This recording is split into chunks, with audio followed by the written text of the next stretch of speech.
Welcome back to my channel, guys. Okay, so stacking.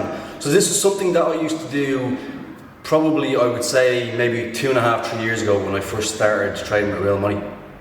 Okay, so there's a number of different ways that you can stack, but before we do that, make sure that you smash that like button, make sure that you subscribe to my channel for more videos like this, and if you want to join the Sambora trading community, you can email me at eduardosambora@yahoo.com, or you can DM me on my Instagram, that is sambora.00.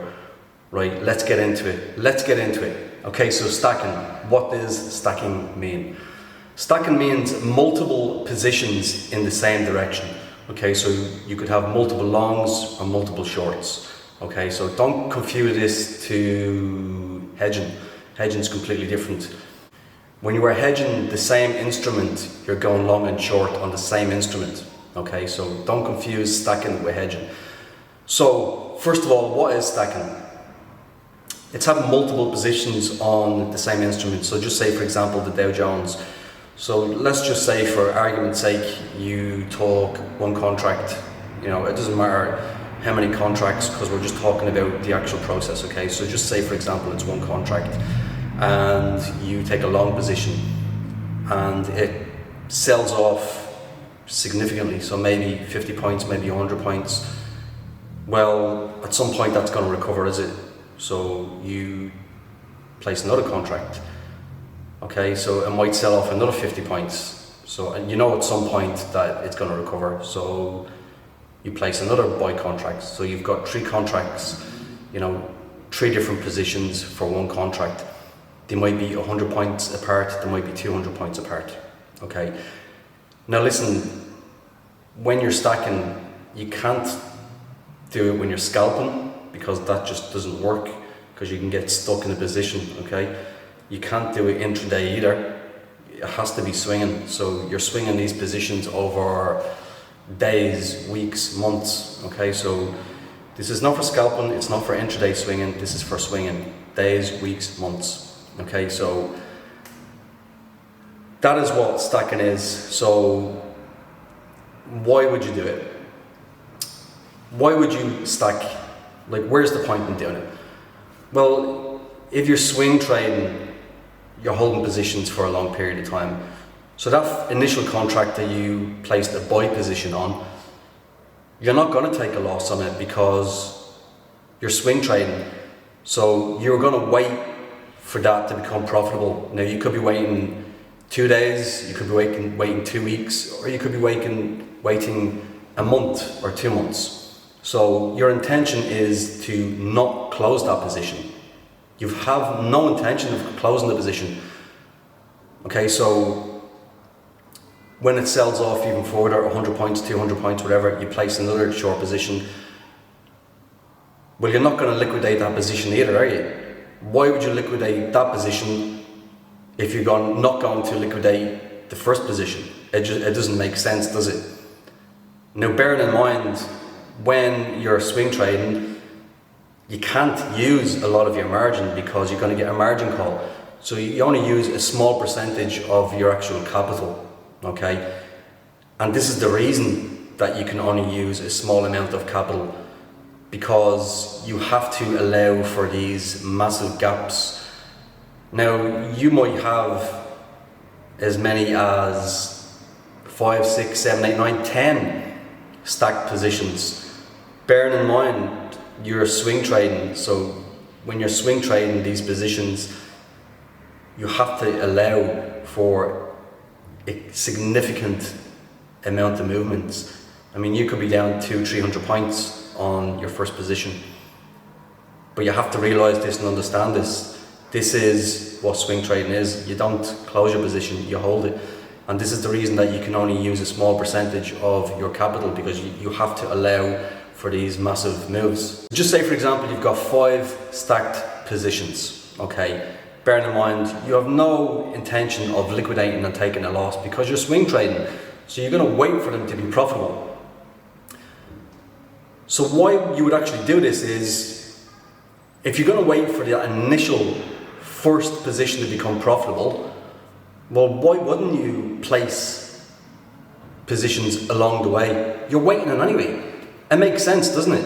So just say, for example, there was 200 points between your first position and the last position that you've placed.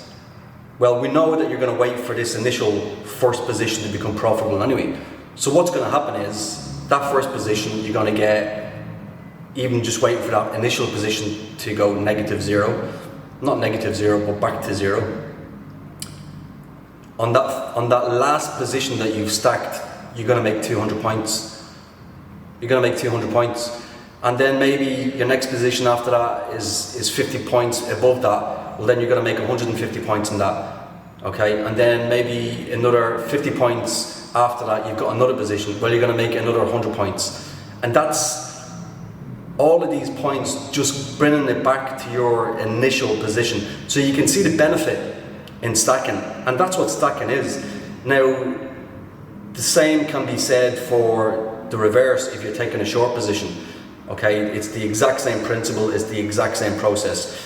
The only thing that I would say is that, you know, taking short positions is definitely not as profitable as taking long positions, because you can wait a long time for them profits to come in, for them positions to be turned profitable. I've always found through my own stacking that taking long positions is the easier way to do it. Now, what I will say is I've only ever done it on futures, so I've done it quite a lot on the Dow Jones and I've done it a lot on the FTSE 100. I've never done it really, not that I can recall, on stocks or penny stocks. So just to recap, stacking is where you've got multiple positions on the same instrument, okay, in the same direction, either all longs or all shorts. You can't have a long and a short because that's hedging, that's completely different. Again, when you're stacking positions, the only way that you can stack them is if you use a small percentage of your capital account. And that's what you should be doing when you're swing trading anyway, because you have to allow for these massive movements when you're swing trading. Okay, so very important that you understand that you have to allow a lot of movement in the market, a lot of points. You know, you have to consider the fact that you could potentially be 200, 300, 400 points negative, okay, at some point. So this is why it's important to use a small amount of margin, because if you don't, you are going to get a margin call, and if you don't liquidate yourself, you'll be forced to liquidate. It'll just close the position. So if you are not familiar with this and you want to give it a try, do not try this with real money. Okay, go into a demo account and try with a demo account. But remember, you know, this is something that you have to be very patient with. Okay, because you're going to wake up every single day and the chances are your positions are going to be red. It's going to take days, weeks, months for them to potentially all become profitable. But what is important is the last position that you place, the very last one. Do not liquidate that until your first position becomes profitable. Where's the point? Where's the point in waiting all of that time for your initial position to become profitable and you liquidate the last position earlier? Like, there's no point. Now, you will be tempted to do it because you'll see it in the green and you'll just see the green money and you'll want to take it. It's pointless taking it. At least wait for your initial position to go green before you liquidate the last position. So that is stacking. As I said, do not try it with real money. If you're not experienced, go onto a demo account and try it. It is a good way. Remember, it's not for scalp trading, it's not for intraday trading, it's for swing trading. Do I do it anymore? No, I don't, because these days I literally just scalp the opens. I mean, I don't swing trade anymore. The only intraday trading I do probably is, you know, SQQQ. Otherwise, I don't really intraday that often. Maybe once a month I might intraday the Dow or the FTSE, but really not that often.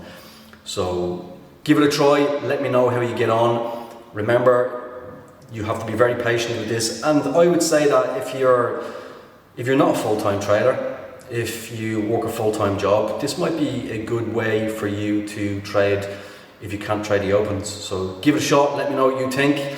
and send me some results, okay? It does work, but you have to be patient. Okay guys, hope you enjoyed that, hope you got some value out of this video, so I will see you again soon for more videos.